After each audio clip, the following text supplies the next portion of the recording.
Okay, for those that I can see, can everyone hear me? Okay, great. Yes, thank you. Okay, perfect. Thank you, Laura. All right, it's good to see everybody.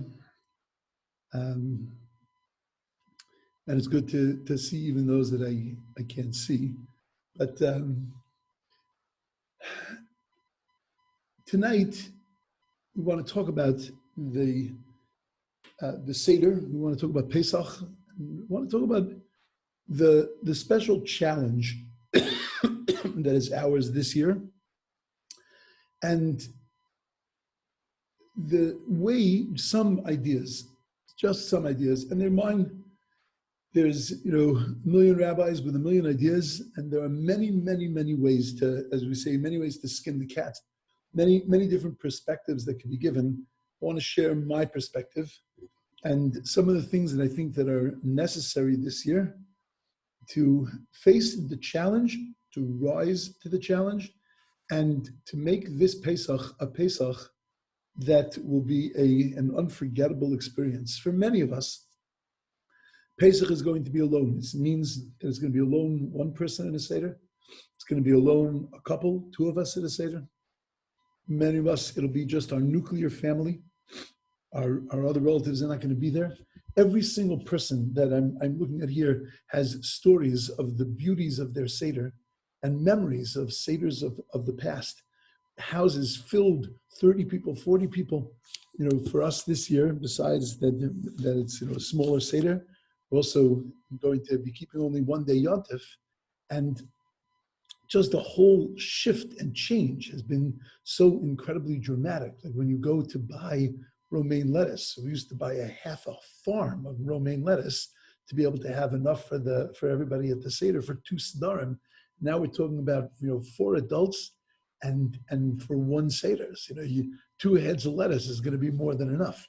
So it's a total shift and change, and every single one of us is experiencing a total shift and change in our mindset. And some of the things that I want to discuss tonight, hopefully will give us some perspective and will give us some homework to do in preparation for our Sedarim. A very deep and profound thought is that if we look at every single one of our institutions. When I say institutions, I don't mean schools and shuls. I mean our institutions, what we base our Jewish lives on, have been shut down. Our shuls have been shut down. Our social experiences with other people have been shut down. Our schools have been shut down. Our Pesach plans, shut down. Every Pesach program in the world, shut down. It is a shocking thing to think that it's not just in America, it's not just in California, but it's in every single place in the world. God has shut down every single thing that we stand on. Every single thing that we hold dear has been shut down. And it is incumbent on us to stop and to think what that means. We have no reason. We have no idea why. Ours is not why, and we spoke about this a few weeks ago. We don't need to know why. We need to know that there's something that we need to learn from this.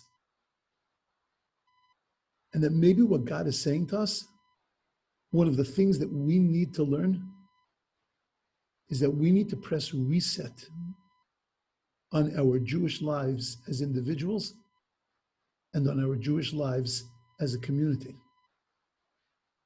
Think about the way that the way that we run weddings, the opulence, the amount of money weddings cost. I know that well, just made one myself. But it's incredible how much money goes in to 6 hours of a party that could be poured into things much more serious. can be poured into Jewish institutions, can be poured into Jewish communities, can be poured into Jewish poor. Our shuls shut down. Maybe we have to stop and think, what goes on inside of our shuls? Maybe what goes on inside of our shuls we need to rethink that a little. Maybe we need to look at that again. Our schools, our Pesach Seders, it gives us an opportunity now to sit back and to think when this is lifted from us and we get back to our shuls, to our weddings, to our communities, we get back to our Pesachs, we get back to our vacations. Maybe they need to look differently. Maybe they need to work themselves out in a different kind of way. Maybe the Pesach Seders that we've been having, that we've enjoyed and have seemed to be wonderful, but maybe there's something we can add to them. This year we have an opportunity at our Pesach Sedarim to be able to re-look at the way we celebrate Pesach and what exactly it is we're celebrating, that we can take that and we can put that back into our yearly celebration, into next year's celebration, when we come back to 40 people and 50 people and we sit there with the entire family. But maybe we can add back into it now some beautiful things. You know, when the outer trappings of things are pulled away, we're left with just the essence. We're left with just the purest part. And it's that purest part that we have the opportunity to tap into this year to try to figure out what is that. What is the essence of Pesach? What is the essence of my Seder? What's the essence of my relationship with my family and my children? So what do we do different this year? Step number one is that we need to prepare for Pesach. Now, you're looking at me thinking, what are you, out of your mind? It's Thursday. What do you think we've been doing for the past 2 weeks? We've been preparing for Pesach. Oh, there's no question, my friends. And you've heard me say this a few times. There's no question that we've been preparing for Pesach. We've been worrying about where to get the brisket, where to get this, where to get that, and kosher Pesach soda, and who's got matzah, and who's got this. But have we stopped to think about preparing our souls for a Pesach where it's us and God? You know, there's a reason that we daven in a minyan. One of the reasons that we daven in a minyan is because when I daven in a minyan, it's much safer. Because when God looks at a minyan, he looks at an entire group of people. He looks at a minyan. When I daven alone, he looks at me. And when he worries and wonders, am I worthy of the things that I'm asking for? When I'm standing in a minyan, your good stuff and your merits and your strengths, they join with mine, and together, God sees this beautiful whole. But when we stand alone, it's just us. There's nothing to hide behind. There's nothing to join with. It's just us. This Pesach, and I say this in the most beautiful, positive way, we have an opportunity. It's just us. There's nothing to hide behind. There's no crowds. There's no noise. There's no shtick. It's just us. It's pared down to its simplest place. And it's us and God. And that needs tremendous preparation. We'll talk in a few minutes about the kinds of things that I think that we should do to prepare.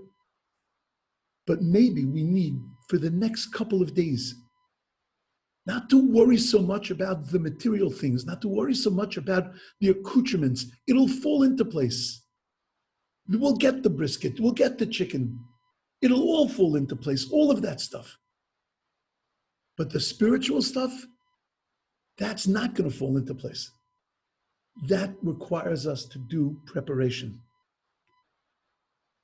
How do we prepare? First of all, get the proper Haggadahs.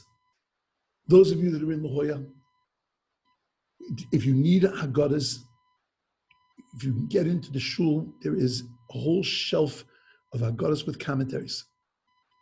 In my own personal library, speak with Rabbi Reich, in my own personal library, which is housed in shul, I must have 50 family art scroll Haggadahs. This year, the family art scroll Haggadah becomes very critical because it's got all the instructions in the Haggadah. Step by step, it tells you what to do at each part of the Seder. And I think that would be a tremendous help for everyone.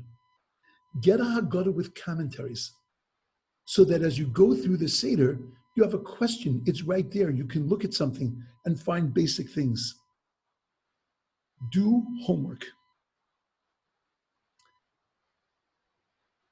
What are the kinds of things that we should be preparing for the Seder?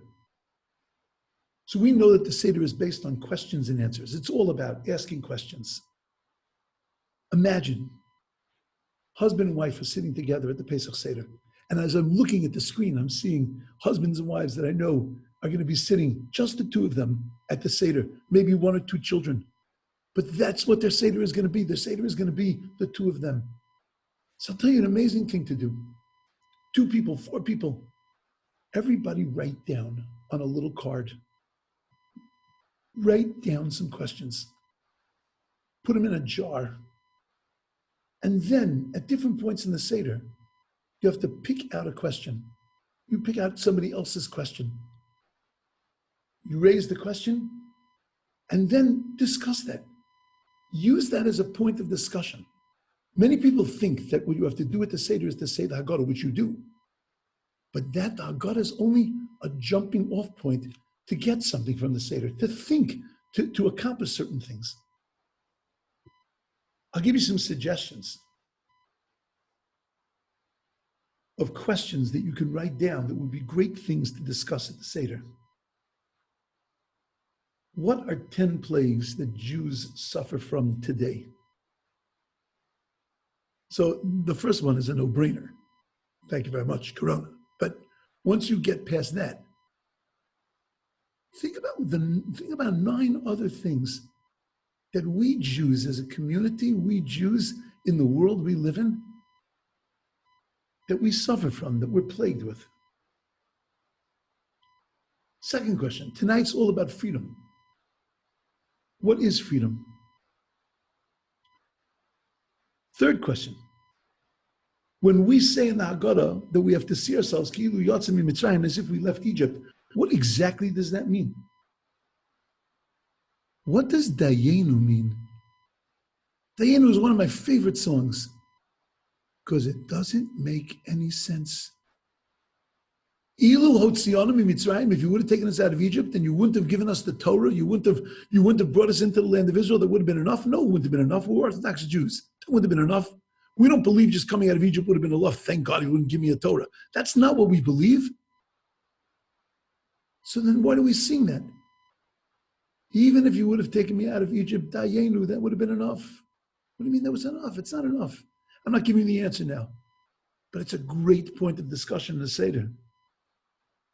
Ask the question when you read a paragraph in the Seder, what's this paragraph doing here? Try this question on.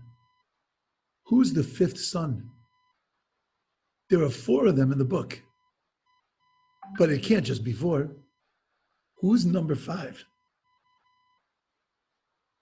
Is matzah a symbol of freedom, or is it a symbol of slavery? You think the answer is easy. Once you start discussing it, it opens up worlds. Was the Egypt experience good or bad for the Jewish people?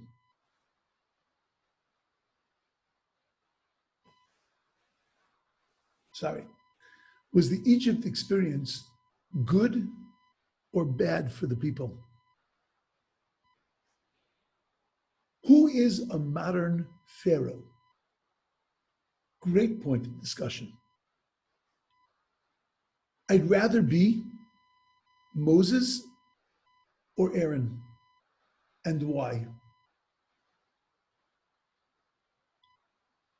A variation on the first one. What are today's 10 plagues? Those are just some ideas of kinds of questions that you can ask at the Seder that will stimulate discussion and that will bring a little bit of meaning to a Seder, more than merely just reciting a Haggadah, singing a song, eating a great meal, and going to sleep. The second thing that I think is necessary this year is the way we dress. We spoke about this for a moment the other night, but the way we dress, the way we approach the Seder, many people are thinking that this year they're going to try to get through the Seder. I made a joke that, at the end of the Seder, we're going to get a t-shirt that says, "I survived Pesach 2020. We should get a t-shirt at the end that says, "I thrived in Pesach 2020. And part of the way to thrive, even if it's just you alone, and even if it's just you and your spouse, but to approach it the way we always approach a Pesach Seder, to get dressed, to dress the table, to do all the things that we would do, even though there's nobody watching, there's nobody there." The Rebbe Reb Zusha and his brother, the Rebbe Elimelech, they weren't sure if all of the geschmack, of all of the joy of Shabbos that they felt was real. They were worried that maybe the reason that they were feeling so much on Shabbos, that they loved Shabbos and that they were so into Shabbos, was because of all the accoutrements of Shabbos, because of the food, because of the chassidim. They would sit and they would sing and they would have a tish, and the Rebbes would talk and they would speak Torah, and Shabbos was such an incredibly uplifting experience. But they were worried that maybe Shabbos was an uplifting experience because of the trappings and not because of Shabbos itself. So they decided to run an experiment. And the experiment was that they told the chassidim that on a Tuesday they were going to keep Shabbos, and that they had them all dressed like Shabbos. They made the Shabbos food, the kugels, and they made the cholents, and they made the fish, and they did everything that they would on a Shabbos. They gathered the chassidim together, and there was the Rebbe Elimelech and the Rebbe Reb Zusha. And they were singing, and they were enjoying and rejoicing and making a beautiful Shabbos. And at the end of Shabbos, they felt as spiritual as they did on a regular Shabbos. And they were crushed because they thought that maybe it's not Shabbos. It's just the shtick. It's just the stuff that we do. So they went to the Magadh. And the Magadh asked them, "Were you wearing your Shabbos clothes?" So they said, "Of course we're wearing our Shabbos clothes." Says the Magadh, if that's the case, then it's not so strange that you felt what you were feeling. Because the clothing you wear on Shabbos have a special Kedusha. They have Kedusha Shabbos. They have the sanctity of Shabbos. It makes sense that you felt that light, the Kedusha of Shabbos. Because you were dressed like you were standing in front of the king. You were dressed in a way that honored the Shabbos. And that was the first step towards honoring the Shabbos. And that's why even on a Tuesday, even on a day that's not Shabbos, you can feel that uplifting, you can feel that sense of standing in front of the king and the Melech Malchei Amlachim. When we sit down to our Sedarim this year, we need to be dressed. No bathrobes and slippers. We need to be dressed. We need to be standing in front of the Melech Malchei Amlachim, the King of Kings, on our anniversary. On our special day, on the day that we remember that this is the day that we became a people. This is the day that we began. And if we approach it that way, that in itself, just standing in front of the king that way, just approaching our Seder, that's step number one in getting ourselves to a place of feeling something, getting ourselves to a place of feeling the specialness and feeling the beauty of Pesach night. Third thing we need to do this year, in all of our preparations for Pesach, we have to make sure that everybody that we know is prepared for a Seder. I know that there are many people that are confronting the reality of their parents not being with them for Pesach, of their parents being alone. Sometimes parents being older, having less capacity to be able to put together a Seder, to be able to do a Seder.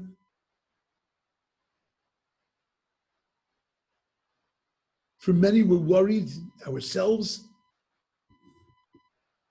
I'll tell you, one of the things that will make a difference is if for every person that's worried about what their Seder is going to look like, if we spend a little time making sure that somebody else's Seder is going to be okay. We point them in the direction of the things that we find. We're searching on the internet for things that are going to help us through the Pesach Seder. We find something, we share it with somebody else. We make phone calls to people and ask them, do you have everything you need for the Seder? Whether they say no, whether they lean on us, whether we have to give them anything, doesn't matter. But I've stepped outside of myself. My preparations for Pesach are not just about me. My preparations for Pesach are about other people, worrying about them. I'm preparing a guide. I'm hoping that it'll be on Monday morning, it'll be sent out to the community. We gave a class the other night where we went through the Seder. I'm going to try to take that and turn that into a guide that you can keep with you at your Pesach Seder that will help you go step by step by step through the Seder. I think that that's a very important thing. Stopping and reaching out to others and making that as a part of our Pesach preparation. The mitzvah tonight, Pesach night, is to keep the memory alive of the Jewish people. But to be able to impart that message to your children, to be able to impart that message to your spouse, to be able to impart that message to any other person, that message has to be alive inside of you. And that the next thing I think that we need to do is to turn ourselves on, is to excite ourselves. Not look at this Pesach as being a Pesach that is what we call b'diavad. I have to do it. We'll trudge through.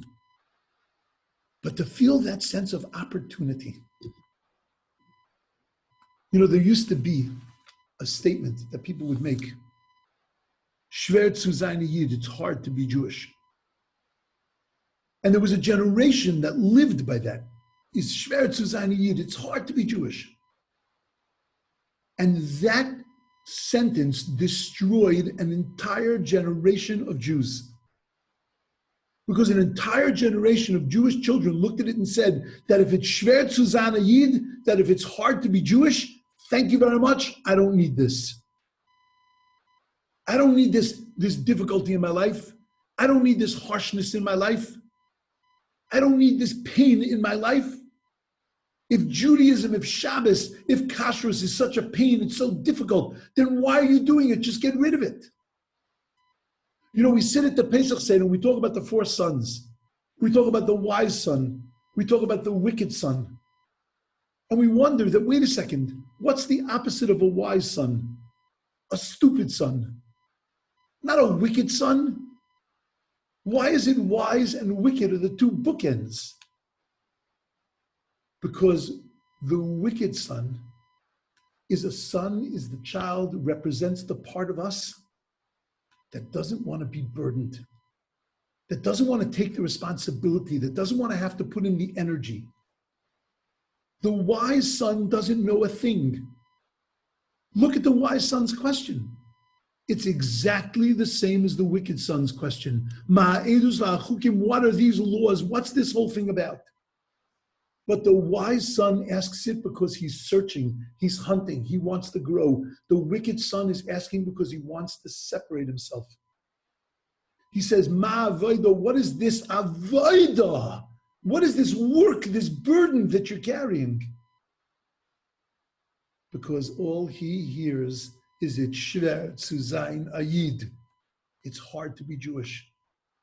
Ay, this Pesach, ay.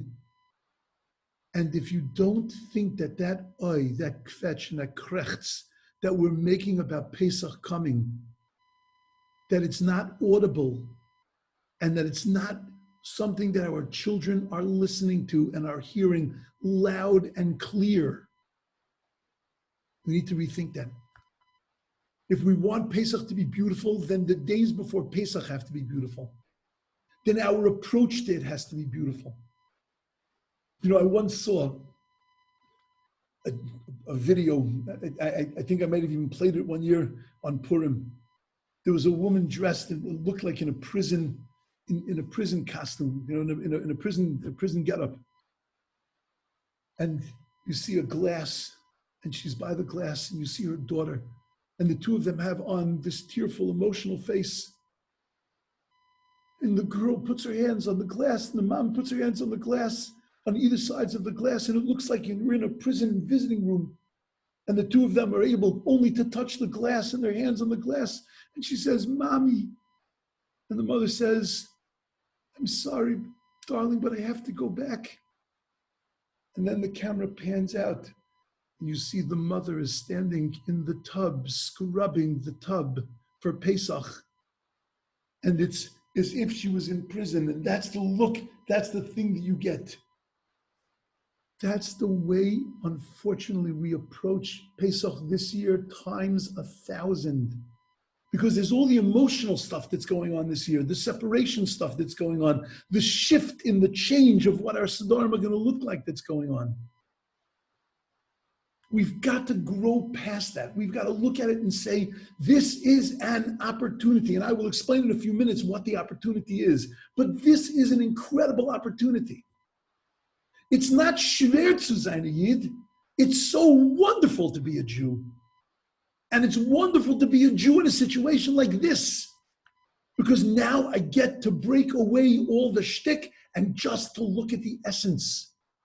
To regroup, to press reset, to restart my entire life. When I come back into shul, I come back into shul in 2 months' time as a different person. When I come back to school, I come back as a different person. When I come back to my Jewish life, I come back as a different person. The next wedding I make, I need to relook at it in a different kind of way. What an incredible opportunity that we've been given to rethink our lives. And that's the first step. That we need to feel the joy, we need to feel the opportunity, the gift that we've been given to do it differently. Second thing, when we sit at our Sederim, talk to the children. Don't talk at them, talk with them. Listen to what they have to say. Turn it into a moment of participation. You don't have to worry about the guests being bored. There are no guests. It's just us and our families, us and our most loved ones. And just use that opportunity to talk and discuss. To teach, you have to know. And as I mentioned, part of the preparations that we need to be doing now is to get to know. Get to know Pesach, get to know the Seder, get to know the reasons behind the things that we do. Don't bite off more than you can chew. You're not going to learn the entire Seder. You're not going to understand everything. Pick one or two things which always intrigue you and look into them. We have incredible research tools sitting right in front of us. Look into those things. Know something. Learn it. And then you have your opportunity to be able to teach it with an incredible amount of love to those around you. Very often, it's the husband that leads the Seder, and the wife and the children follow along with him. This year, every single person at the Seder, every single person becomes a leader. And that husbands and wives need to put in the same kind of preparation so that there's something to discuss, something to talk about, something to grow from.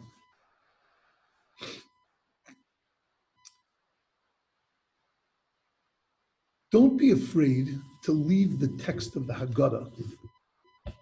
Not to leave it, meaning just walk away from it, but to break from the text every once in a while, to be able to open up discussion. But now I want to get to an important issue. Some of the themes that should come out in our discussions and that we should be thinking about in our preparations for the Pesach Seder. Theme number one. The word Seder means order. Every single thing has an order. We live lives that need order. For a Jew, we have Shacharis, Mincha, Mariv.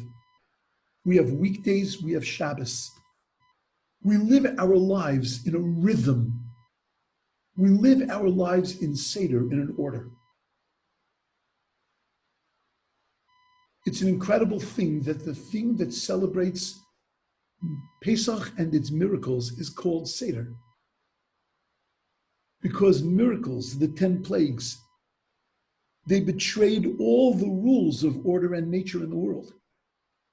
The Exodus of Egypt destroyed that concept of Seder, of order. Splitting of the sea, giving of the Torah, falling of the mun, everything was out of order. There was nothing normal about it. It was all miraculous. Nothing followed the normal order of the world. And yet the night that we celebrate it, we call that Seder, we call that order.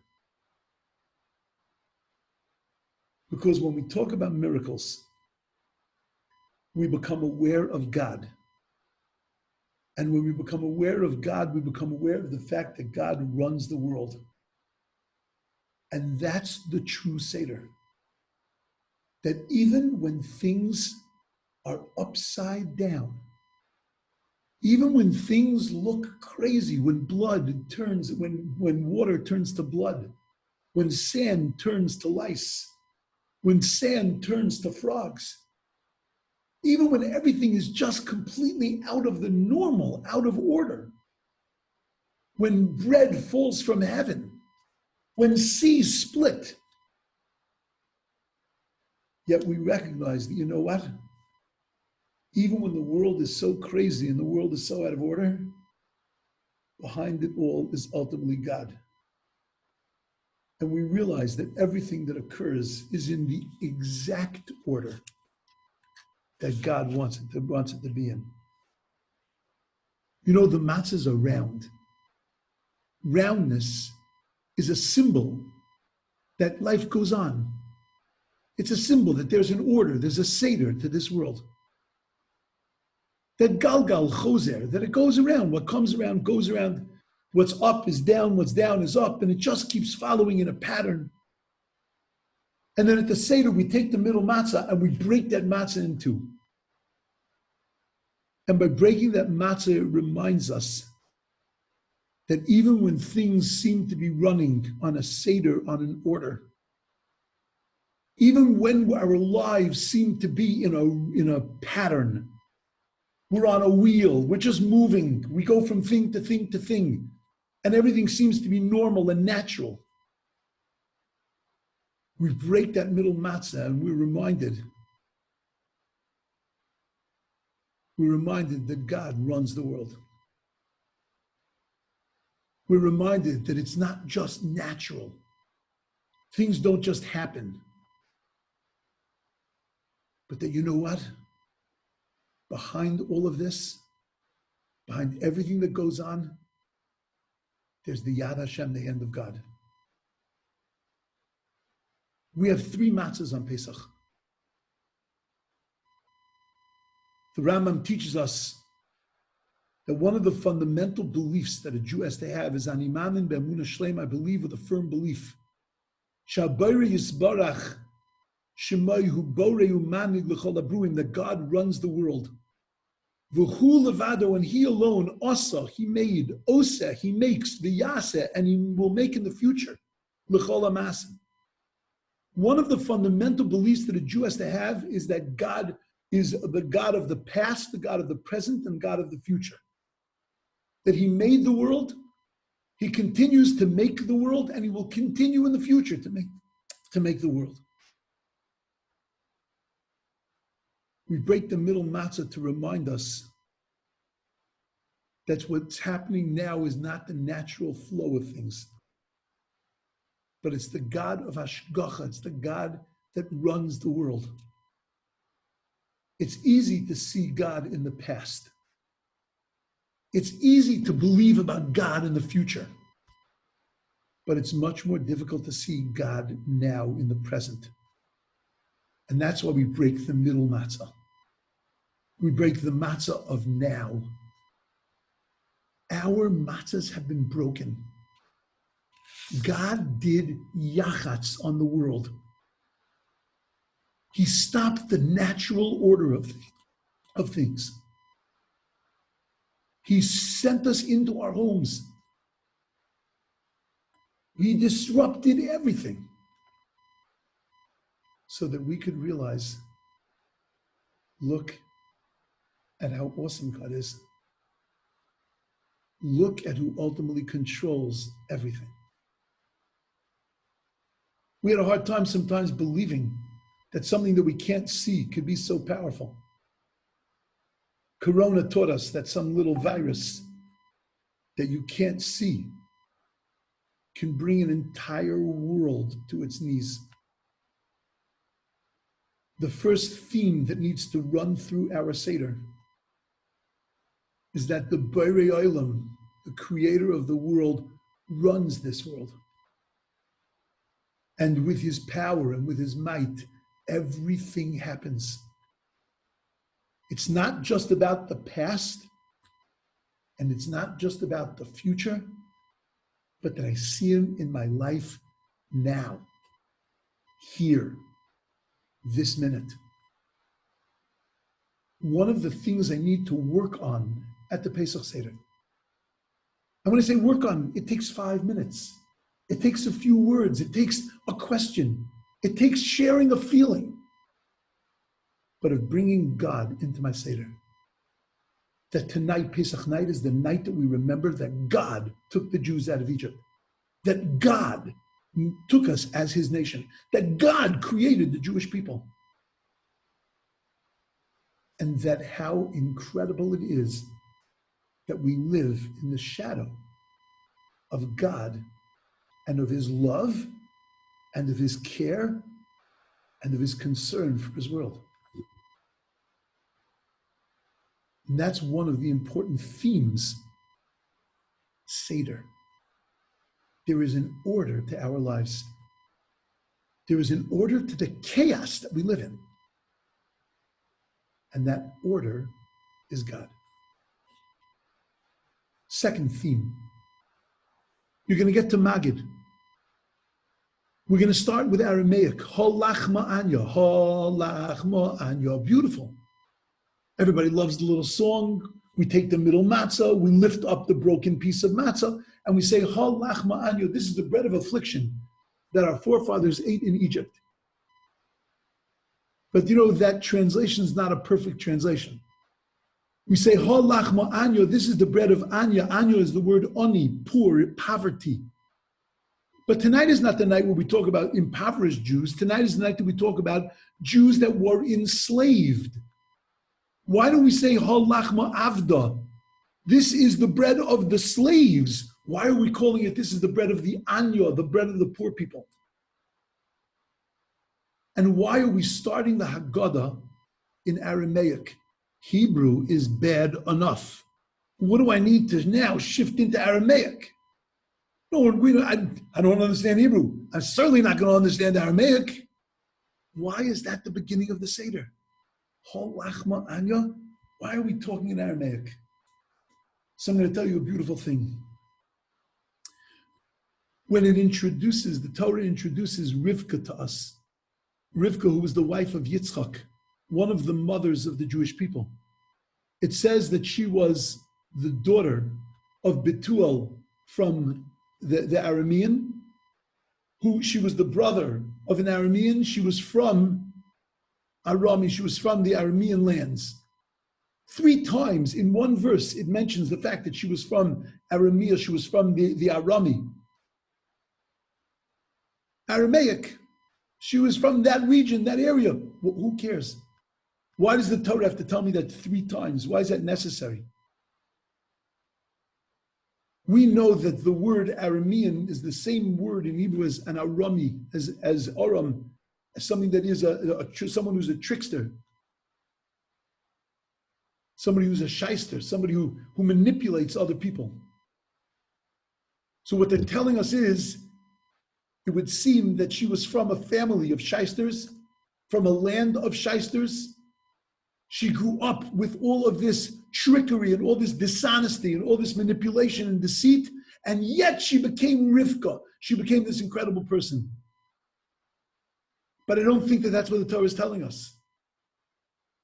I think what the Torah is telling us is that it wasn't despite the fact that she grew up in this kind of environment, but it was because she grew up in this kind of environment that she ended up to be the person she was.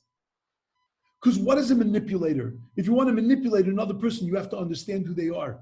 You know, the Shysters, they have an ability to be able to read us. They can read us. All of a sudden, you feel somebody's convinced you to go buy a timeshare in outer Mongolia. How did that happen? How did they convince you to buy that timeshare? Because as they're talking to you, they're watching your eyes. They're listening to you. That's, like a used car salesman. They're listening to everything you're saying, and they're manipulating, getting right into that, into your kishkas, because they're listening to you. They're getting to know you. They actually have an incredible koach, an incredible power, an incredible talent to be able to understand what's really going on inside of you.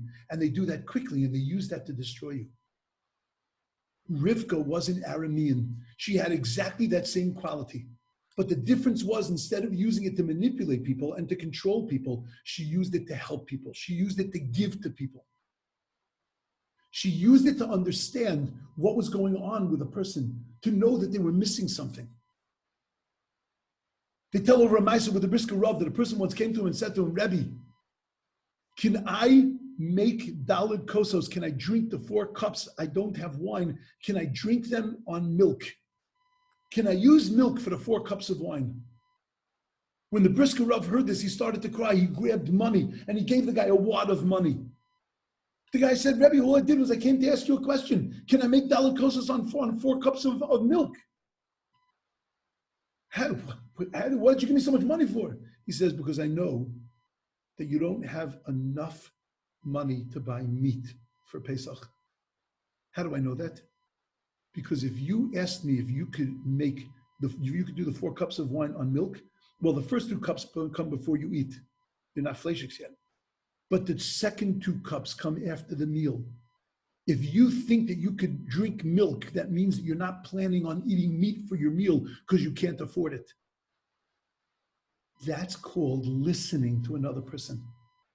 That's called understanding, getting into the kishkas of another person. That's the language that we begin the Seder with. We begin the Seder with the language of listen to another person. Don't just talk tonight. Don't just say words tonight, but listen to the other person. Get to know, get to feel what the other person is about. That's what an Aramean is. He uses it for negative. You use it for something beautiful like Rivka. And that's how we start the Seder.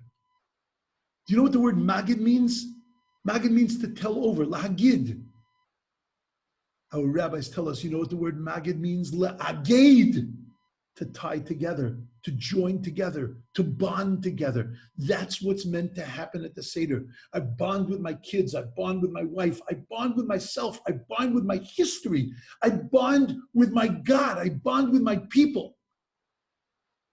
I'm a criminal. I keep using that word alone. We're not alone this Pesach. We're with millions of other Jews doing exactly the same thing. And with this Seder, we have to be Magadh. We have to bind ourselves to them. We have to attach ourselves to them. We have to take our children and attach them to God and attach them to their past. And that's why we start the Haggadah with Aramaic, to remind us that we have to worry about other people. We have to get into, we have to feel, be sensitive to another person. Halachma anya. This is the bread of the poor people. Our rabbis tell us, why are we in this gullus? 2,000 years, we're in exactly the same gullus, we're in exactly the same exile. 2,000 years since the destruction of the temple. Why was the temple destroyed? Because of sinas chinam, because of unjustified hatred. 2,000 years we're in the same place. Because Golsa Yehuda Me'oini, says the verse.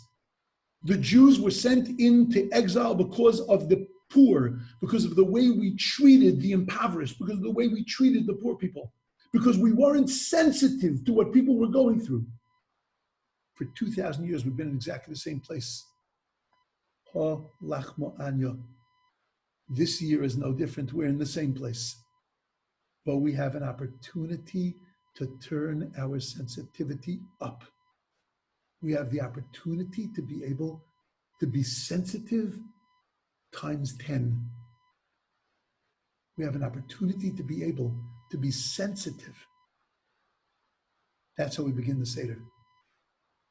I mention every year we start the Seder with an invitation. We start the Seder with the words, Kol Dichven, anybody who needs, please come to my Seder. What a beautiful thing. Anybody who needs, please come to my Seder. When do you say that statement? With the doors locked and the windows closed. What a knocker. What a knocker. You're sitting at your Pesach Seder. You started the meal, and now you say, anybody that needs, you can come to my Pesach Seder. Get out of here. Who are you kidding? Because you're not making an invitation. You're making a declaration. I care about other people. That's the way we begin our Seder. I care about others. That's the second theme that has to come through. Third theme. We hold up our cup of wine. In the middle of the Seder, we say the words, Vehi sheyamda, Vehi sheyamda. Vehi sheyamda labaseinu v'lanu. This has stood for our forefathers and us. Shebechol dor v'dor omdim aleinu. In every generation, they stand up against us, l'chaloseinu, to destroy us. V'HaKadosh Baruch Hu matzi leinu miyodam, but God saves us from them. This year, we talk about every year, we talk about the enemies of the Jews. And we focus on anti-Semitism. We focus on the enemy from without. And this year we're plagued by the enemy from within. Being separated, being disconnected from each other. What's going to hold us together? Vehi sha'amda lavaseinu v'lanu. Vehi, vav, hey, yud, aleph. Vav is 6. Hey is 5. Yud is 10. Aleph is 1. The 6 orders of the Mishnah, the oral Torah. The 5 books of Moses, the written Torah. The 10 commandments. One God. That's what's got us through 2,000 years. And that's what's going to continue getting us through for the next 2,000 years. That we have to come to the realization that we have to feel a sense of our connection to the past and our pride in being Jewish. Vihi she'amda. I say every year, what vihi she'amda? Vihi, and this has stood by us. This cup of wine. What's the difference between a kosher cup of wine and a non-kosher cup of wine? A couple of Jewish hands. A couple of Jewish hands, that's it.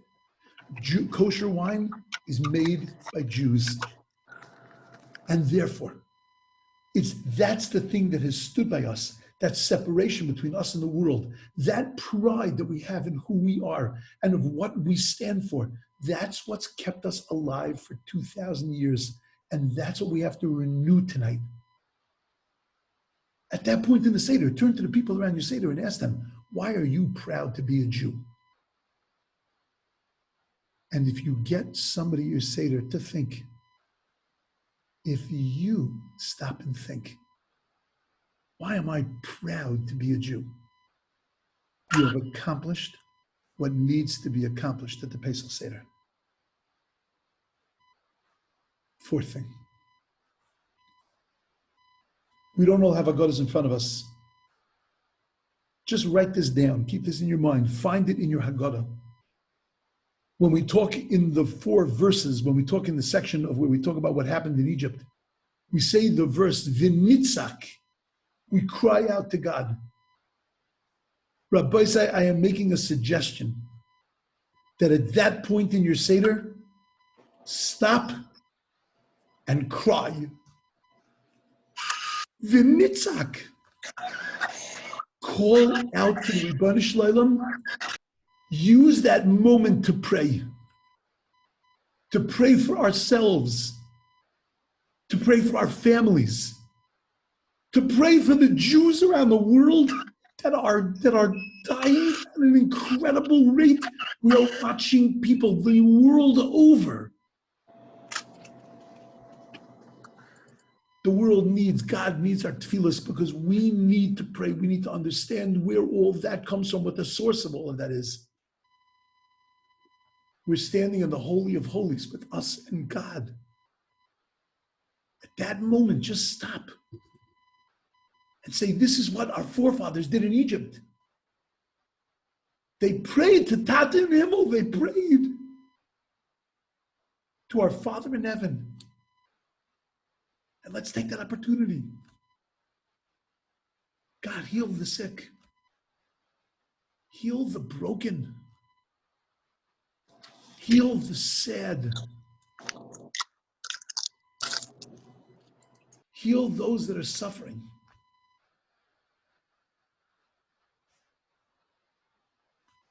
The 5th thing, Dayenu. I asked the question before and I said Dayenu is the craziest song. We would say, Dayenu, it's enough, God? It's enough? It's not enough. I'll give it to you quickly. What Dayenu means. What Dayenu means is that if you only would have done one thing for us, it would have been enough for us to make an entire Pesach holiday. But you didn't do one thing for us. You did 15 things for us. And what are the next words? Paraphrased. Thank you, Hashem. That's the place that we need to get to.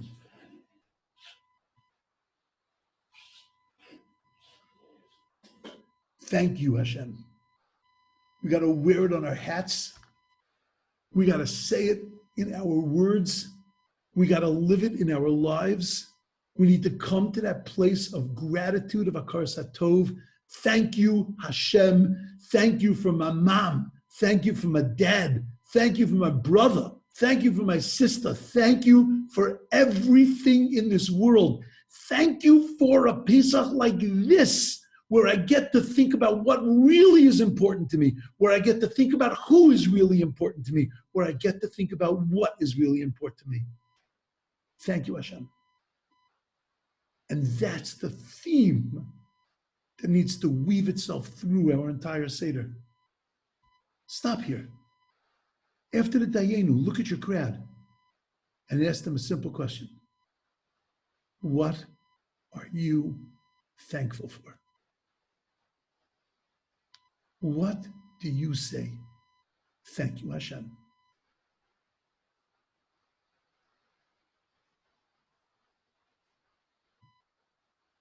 I've touched maybe the tip of the iceberg. But I want to leave you with one last thought. The last theme that needs to be spoken about at the Seder. L'shana haba b'Yerushalayim habenuya. Next year, in the rebuilt Jerusalem. I heard a beautiful thought this week. That if somebody would come to us and say, Mashiach is coming tomorrow, we would say, oh, I don't know. How can I leave my community? How can I leave my parents? How can I leave my family? How can I leave my jobs? Guess what? For many, job's not really on the table right now. Family, a little separated. Don't even have a Community, Zoom. We've been separated from all that stuff that holds us here. If we ever had an opportunity to think about Mashiach and to think about desiring, pining away from going to Israel, for seeing the rebuilding of the temple,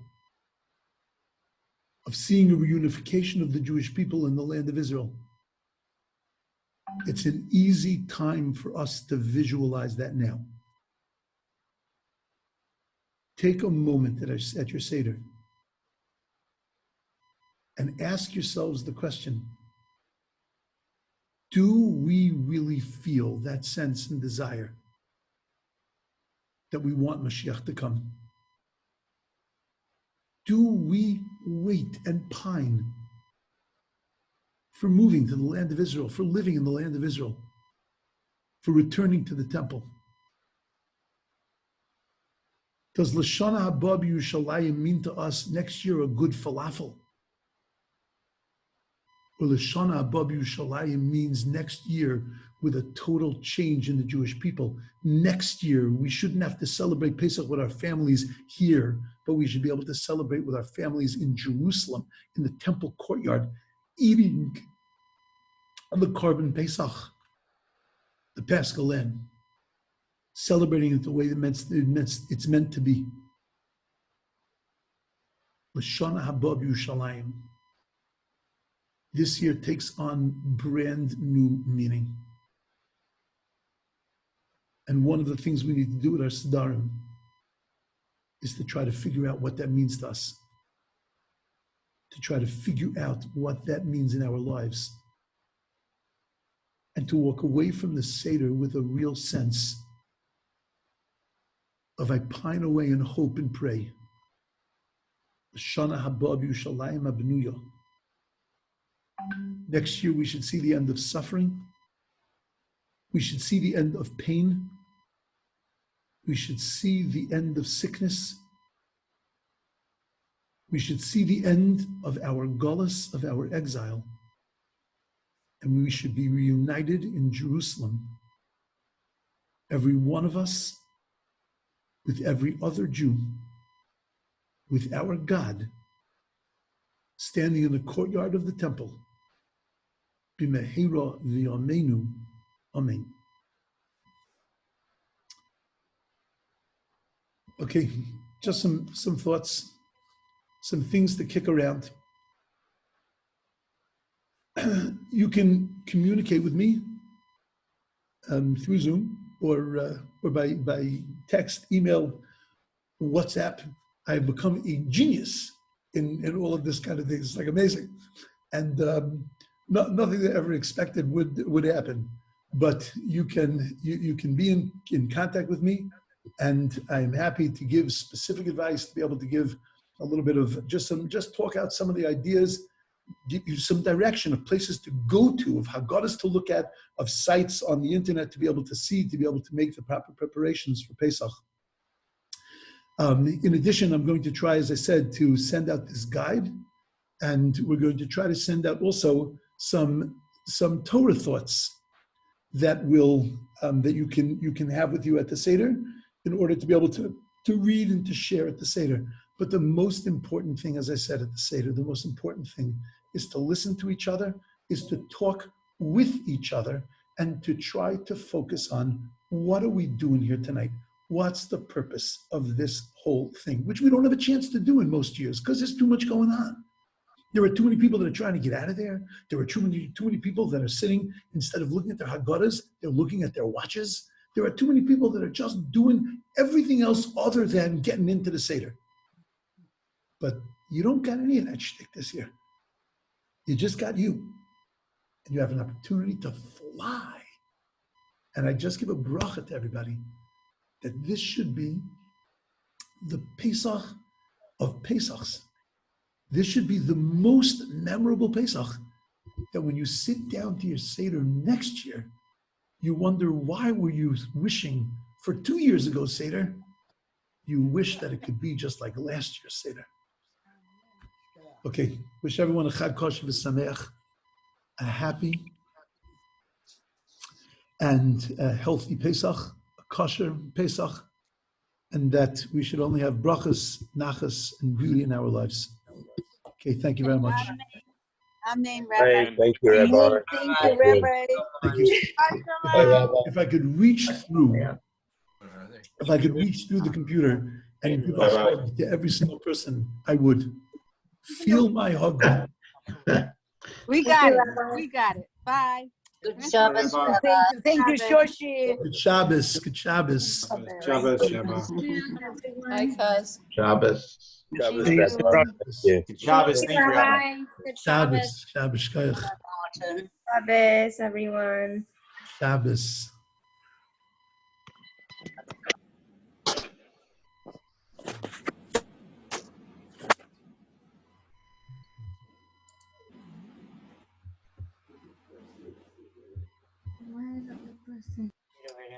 Mira, está David. David.